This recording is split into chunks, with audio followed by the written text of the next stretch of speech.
Hannah Jackson, and my lovely wife, BJ Jackson. Yes, ma'am. Brittany, as some people may know her by. No. We wanted to come and do a video because we're in a couple groups on Facebook, and we've got a lot of people who have been asking us how we conceive, and we finally, after years of trying, have been able to conceive. And we're going to tell you guys how we did. It's twins. So we're going to tell you guys how we conceive. We can't tell you how we conceive twins because that's just something that just happened.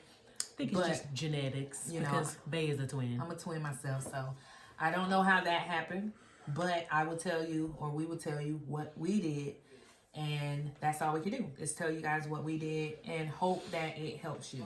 Yes, because everybody's journey is different, so you can't think that it's gonna work exactly the way it worked for us, because everybody's body is different. Everybody goes through different things, but we're just going to tell you what we did in hopes that it might help you along the way if you guys are, looking to go this route. This was my tracking book. Yes. This is just a book with notes in it. She made a whole outline for you guys. So I got my books ready to go, and so we're just going to really jump into it. Don't want to miss anything. So hopefully we don't miss anything. If we do, you guys can ask questions in the comments or, any other form of social media that you might find us on. Are almost 5 months. For 17 weeks and 3 days to be exact. So we wanted to, get longer in the process in our pregnancy before we did this video. Although we did conceive, of course, we just wanted to get through the process, know the gender, all that good stuff. So we're having twin boys. Yes, Braxton and Harrison. And they are due in July. So jump right into it. We don't want to make this video stupid long. So hopefully we touch base on everything. First things first is me and my wife have been together for almost 10 years. Like I said, we've been trying for quite some time. 6 years on and off. Give or take. Yeah, after going, I do have PCOS. For everybody out there, disclaimer, I have PCOS. I was diagnosed with it in 2017. So the journey started before I knew I had PCOS. And the journey also started or continued after finding out. So we've been through different processes. Then we finally resulted to, we're gonna stick to at home. So we did do an at home insemination. This was not an IVF. I'm wondering what I'm looking at. We got a new puppy. Her name is Shigo. Got diagnosed with PCOS in 2017. We started before then, but I really won't talk about those because they're irrelevant. The time after I got diagnosed, we did do an IUI where we went to a fertility clinic. Didn't happen for us. We brought sperm, spent a lot of money. That was frozen sperm. That's neither here nor there. We're talking about this time that was successful. So yes, we decided we will take the fresh route. So we did do a fresh donor. If you guys don't know what fresh donation is, it basically, you find you a donor and he gives you the sample in a cup.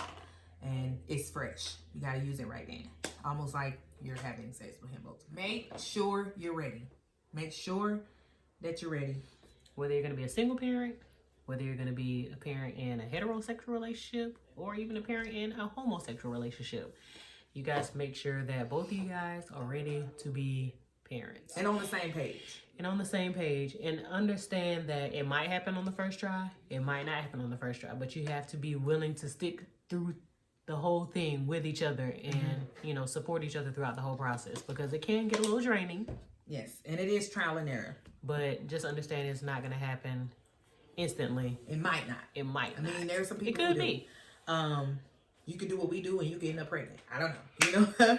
It's trial and error. We're not guaranteeing you anything. We're just letting you know what we did. Step number 1 is just make sure that you guys are prepared to go through this whole journey. Okay. Step number 2.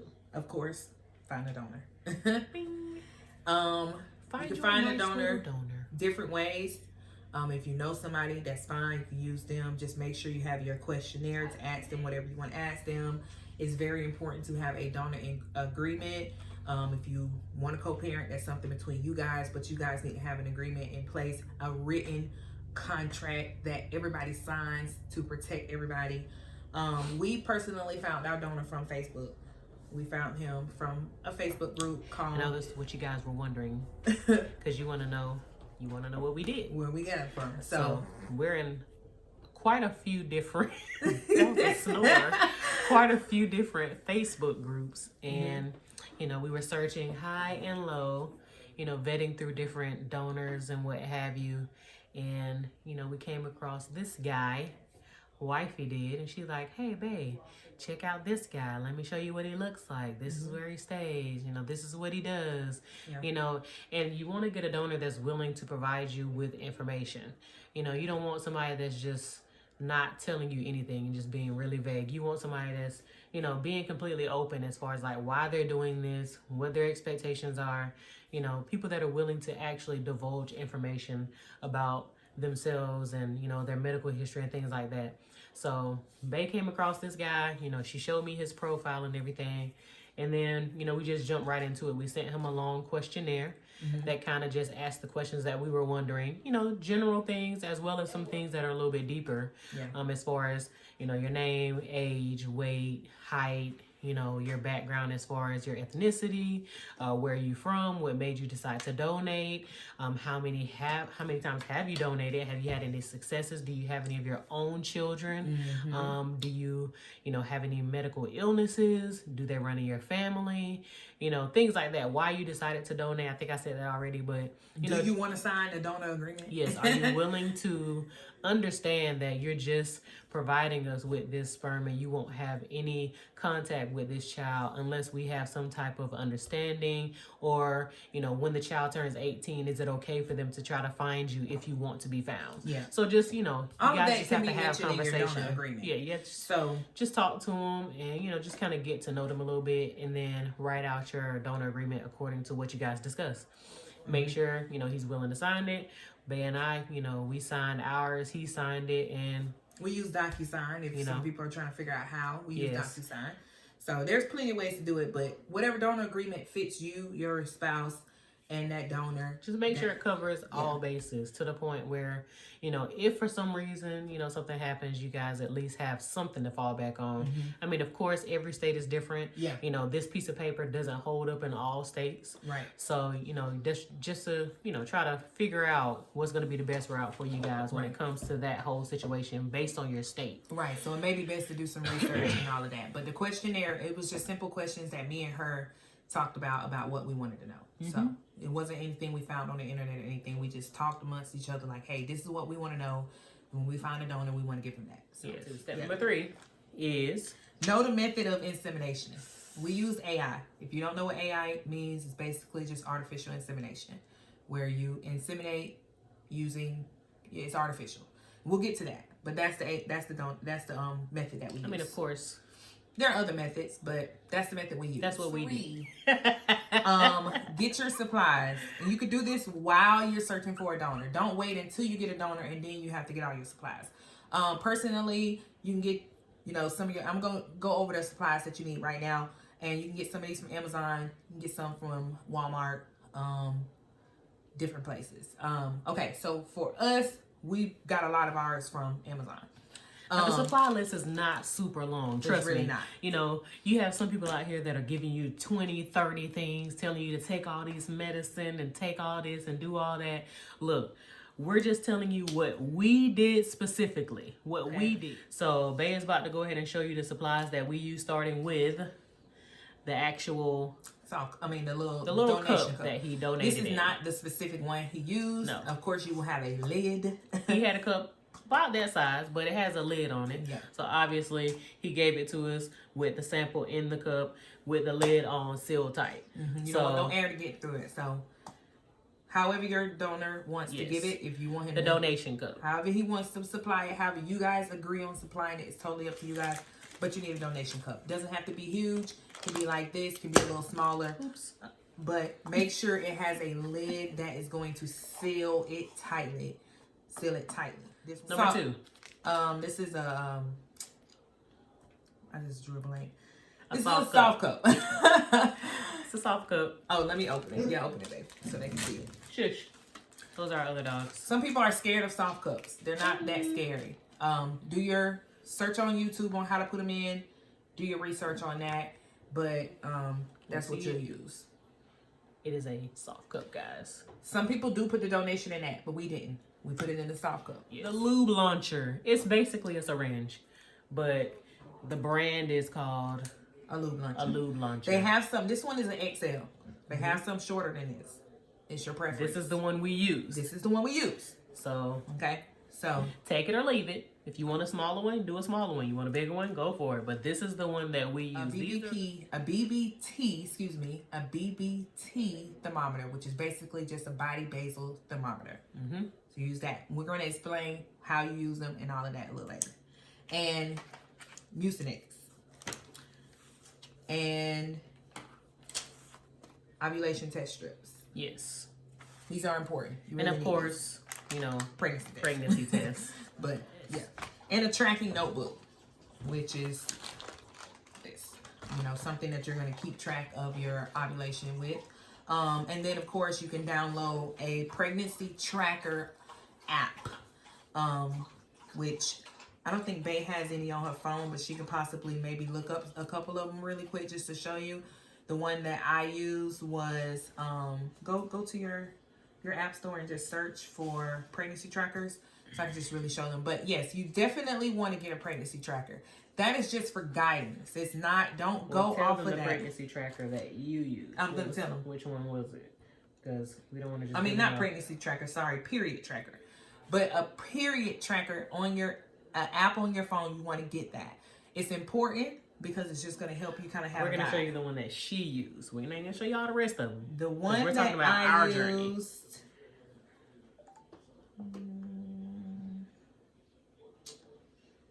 Was this one. This one right here. Just the same brand of the temperature. I mean the thermometer that I use. It's Femometer period tracker.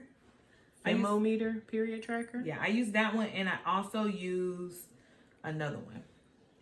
I use two of them. Let's see if I can see the other one. I'm sorry. Oh, here it is. Pre-mom ovulation tracker. So I use those. They kind of like, you know, piggybacked off of each one of them. Like I said, they're just guidance. Do not wait and depend on what day it says you're going to ovulate. Do not do it. Just use it for guidance. The pre-mom ovulation tracker, you can upload your ovulation test strips in it. And the other one, you can just track your period. You can also upload pictures of the ovulation test in there and all of that. We'll get to that. Moving on to the actual steps that we took to conceive. You're going to do a lot of this stuff in the process. You can track your periods as well as your ovulation while you're searching for a donor. Do not wait until you have a donor and then start doing it. You can track it before, you know. I suggest tracking at least, you know, a month and a half, 2 months, 3 months. I think Babe started tracking. We inseminated in November. I think Babe was tracking for maybe like a month and some change. Yeah, like I said, we've been trying for a long time, y'all. Before this last insemination that actually worked. On and off. So when it didn't happen for us, sometimes I would take a break and I wouldn't even track. I'm gonna be honest with you, I wouldn't even track. So at least 2. If you want to do 3, it helps you. It just gives you an idea. But just know that it could change.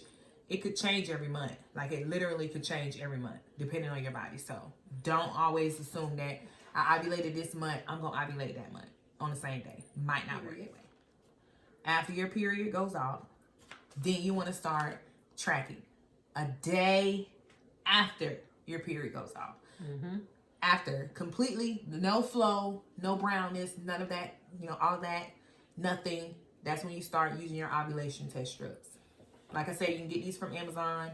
Some of them come with 50 in there. They have different stuff. Just search ovulation test strips on Amazon, and they come with pregnancy tests. These are cheapies, cost you less than cents for those. Don't go to Walmart and get all them other ones because you don't need it. So after your period goes off, start tracking. I tracked once a day until I saw my line get darker. And I'm going to show you the cycle that we conceived, obviously, which will be November. So day 1 was when my flow, that's when my period came, as you guys can see. Day 1, cycle day 1. And it went all the way up until cycle day 5. So cycle day 6 is when I started tracking ovulation. And I don't know if you guys can really see that, but I'm tracking once a day. Once a day, you guys. It's very rare for someone to ovulate a day or two after their period, but hey, you never really know. It depends on your body. We don't never know when our body is going to release an egg. We don't know when it's going to surge. Every woman is different. So for me, I tracked once a day until I saw the line getting darker. Once I saw it getting darker, then I started tracking twice a day. So I was doing morning, and I was doing evening, or sometimes I'll do morning and I'll do night. My last cycle started on October 16th. I didn't peak until the 2nd of November. So it just depends on your body. That was cycle day 18 for me. Okay, it depends on your body. I have PCOS, so that's why it worked for me. So, and this is what a peak looks like. Your line should be darker than the control line. Right? Yep, you're right. I don't know if you guys can see that. Sorry. It should be a dark purple. When you get to that point, not when they're the same, when it's darker. If you got a donor that can give you more than one donation, totally up to you. If you want to get it, that's up to you. But for us, we only got one donation, and we got it on November 2nd, and that was the day I peaked. Okay? Thank God. Because so try, if you can, try to inseminate on your peak day. To me, the peak day is the most important. That's so whatever day your line is darker than the control line is when you guys want to inseminate. That's so you have to have important.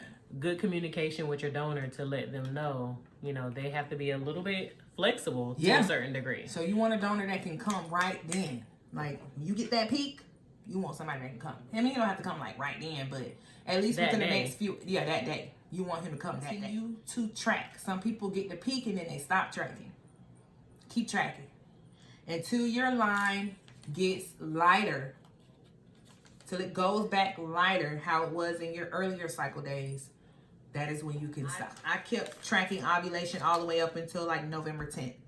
When my line got so much lighter, it almost was gone.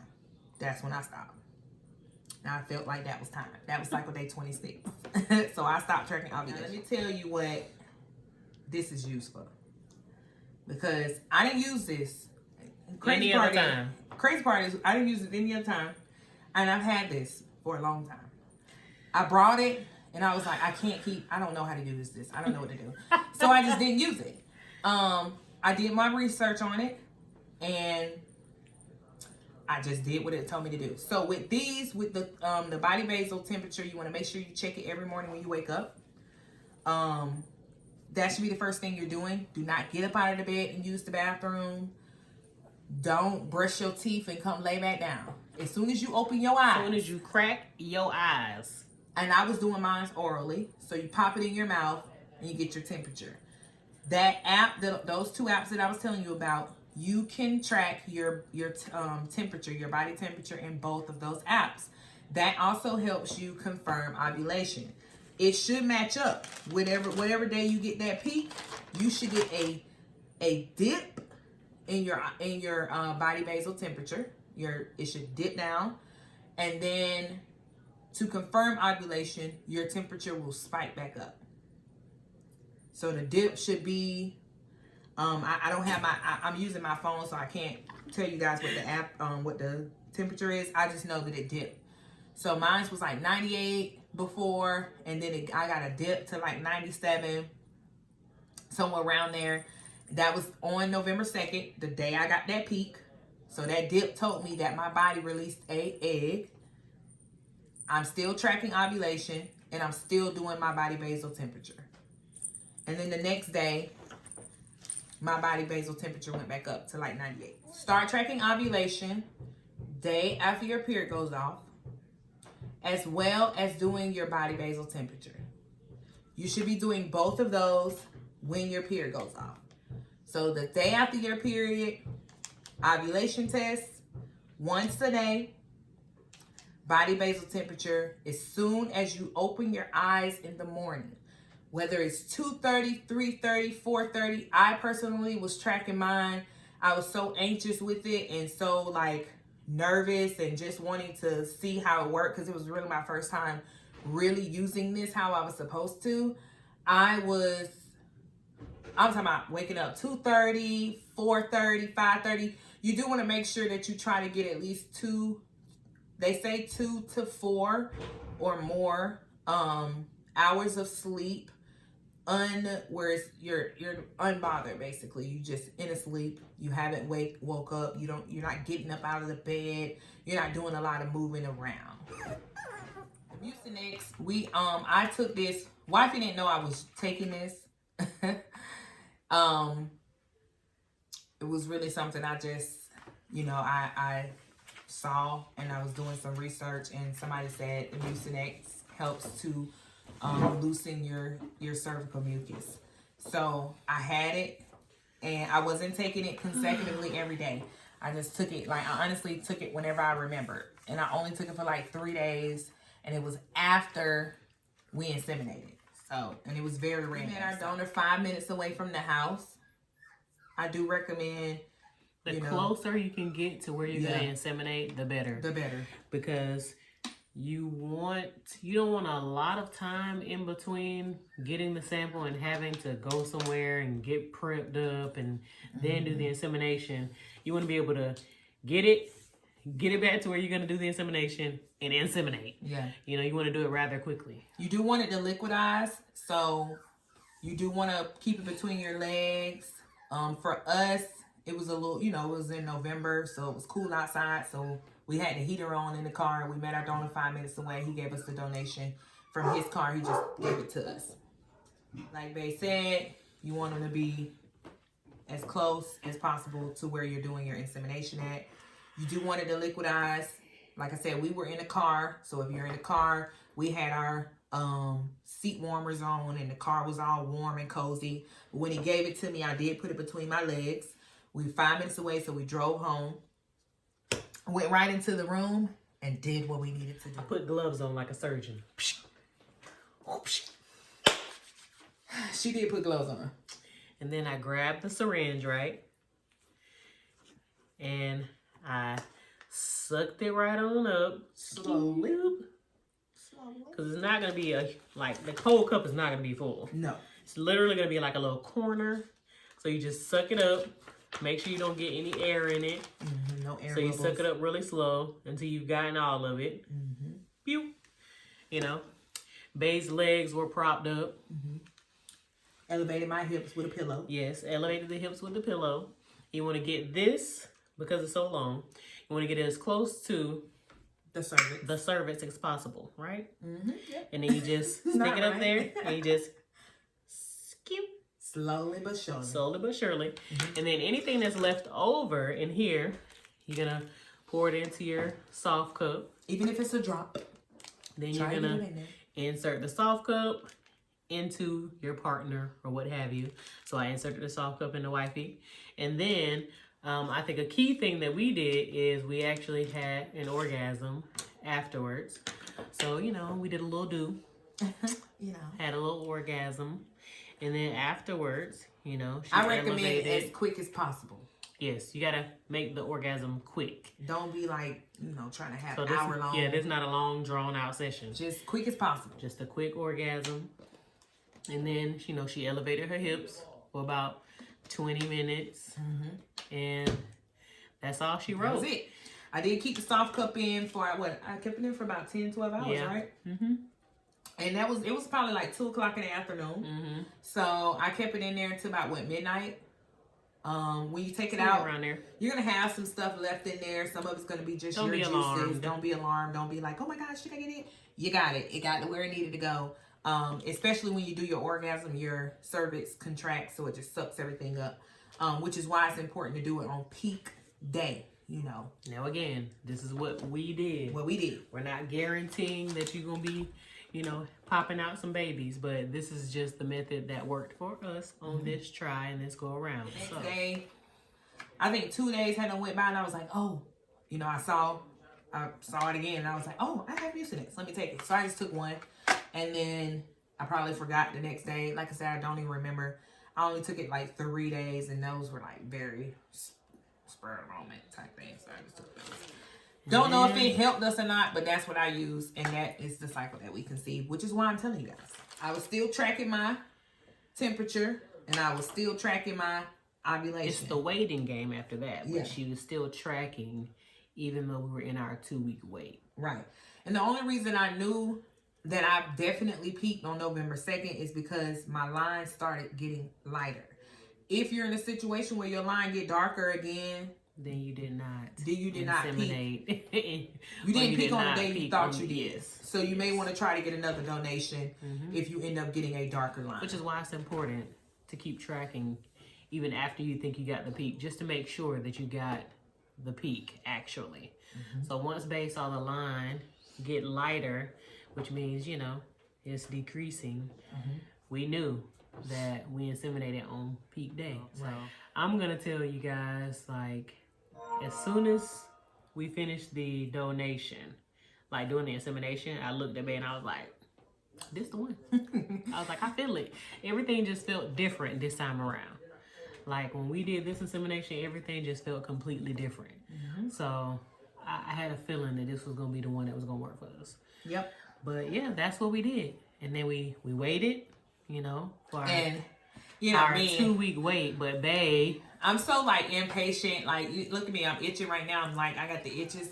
Like, I'm so impatient, and because we just, you know, I wanted this so bad for us. I had started doubting myself and everything. So I was like, I told myself I wasn't gonna test pregnancy. I wasn't gonna do a pregnancy test until I was like 8, 9. You really shouldn't do it until you're like 12 DPO, but me, like a big dummy, I started on like cycle day, 6 DPO. Ain't no way you're gonna get a positive pregnancy test at 6 DPO. Ain't no way you're gonna get it. But I did it anyways. Of course it was negative. Of course, I did it anyways. So yeah, at actually 9 DPO, I got a very faint line. But I didn't tell Bae. I didn't say nothing to her. Because we made an agreement that we weren't going to test until 12 DPO. Yeah. And she reneged. I did. I'm sorry. So while I was at work and stuff, she around here just testing without telling me. Using up the pregnancy test that came in the ovulation. But let me tell you, I knew she was doing something because I saw some of the little rappers, and I was like, Bae is doing something, but she ain't saying nothing. I saw rappers in the trash, but I ain't say nothing to her. She didn't question it. Rappers in the trash. But on 9 DPO, I got a super faint line. I'm not even gonna show you guys because you're not gonna be able to see it on camera. It's so faint, you really can't see it. Like, I can barely see it with a naked eye, but it's there. But then 10 DPO, I got a clear as day positive. You guys probably won't be able to see that one either, but I'll show you anyways. Clear as day on 10 DPO. This one was like 2:30 in the morning. But that one was like 7 o'clock in the morning. Probably can't see it, but super faint line enough for me to see it. I was so shocked because honestly, I ain't seen no positive pregnancy test in a long time. So we do have a 14-year-old singleton, so he'll be 15 this year. I was so shocked I had to go and get more pregnancy tests because I was like, ain't no way. Ain't no way. So I went and got, you know, some of the Walmart cheapies, and they confirmed that we were pregnant. And then I think I got I got a clear blue and like a Dollar General, and that's when I told Bae. So 10 DPO is when I got my positive. Might not get it on the day for you. Could be because it was twins. I don't know. But that's the day I got it. And I kept testing because I'm a freak after that. And I just wanted to continue to see my line get darker, so I didn't make sure it wasn't a chemical or none of that. So you guys can see here, clear as day, 2 lines. Those are all pregnancy tests. So yes, that is how the Jackson twins came about. So that's our insemination journey. So of course, if you guys have any questions, or if you need further information, or you just want to chat with us or something, leave a comment down below, or you can hit us up via any of our social media that you might find us on. Instagram, we are there. Bay is there at __ black girl. Mine is at _ITSBEEJ. We are both on TikTok as well. I can't even remember what my TikTok is, to be honest. I can't remember mine is, but it's okay. We'll drop the tags and stuff. Yeah, we'll put all that stuff. One thing I do want to put out there is, and to encourage women, because this may have hurt us in the past cycle, may have not. My wife was something about this cycle. She just made me feel more comfortable and less stressed. All the other cycles, I honestly would symptom spot, where I'm like, oh, I'm feeling this way, I'm feeling this way. This cycle, I didn't do that. We tried to keep ourselves busy. We have businesses, so we were, we had bookings, and that kind of kept me busy, kept my mind off of it. I tried not to think about it as much as I could, tried not to symptom spot. I had a couple glasses of wine here and there. I just tried to be as less stressed as possible, because if you're stressed, if you're symptom spotting, if you're always thinking like, am I, that can stress your body out, and it will cause your body to say that you're not ready for pregnancy, because it tricks your uterus and all of that. So just try, and I know it's hard. It's definitely hard, but this has been a long journey for Bay and I. Like we said at the beginning, this has been an on and off thing for, like 6 years or so. And, up until now,